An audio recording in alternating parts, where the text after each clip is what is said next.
Сделать все, чтобы в праздничные дни не было перебоев с электроснабжением. Такая задача поставлена перед сотрудниками распределительных сетей региона. Чтобы торжества не омрачались отсутствием электроэнергии, работа ведомства переведена на усиленный режим. Что делать, если проблемы все же возникнут, расскажет Фатима Катиева.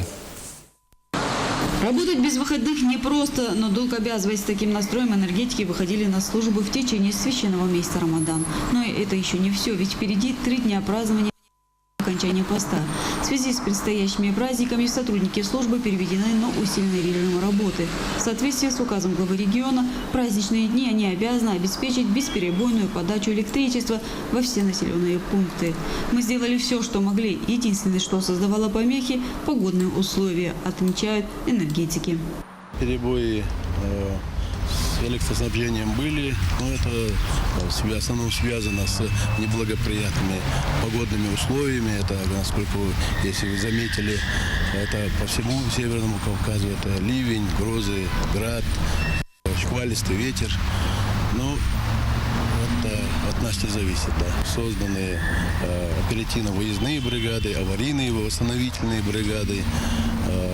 В момент, как говорится, объявления штормового предупреждения мы реагируем и по месту аварии устраняем, как говорится, кратчайшие сроки.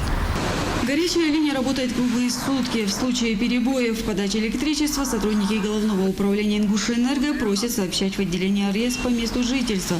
В основные 3 дня праздников увеличится и число дежурных бригад.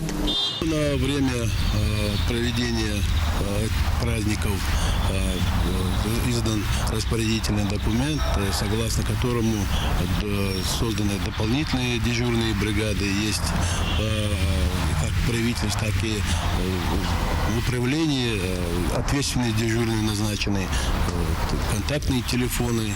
Есть горячая линия, есть телефон 8 906 488 22 11, по которому можно круглосуточно звонить в случае, как говорится, нарушения электроснабжения. Да. Специалисты просят жителей региона в случае аварии на линии или возникновения других причин с перебоями в подаче электричества ни в коем случае не пытаться устранять неполадки самостоятельно.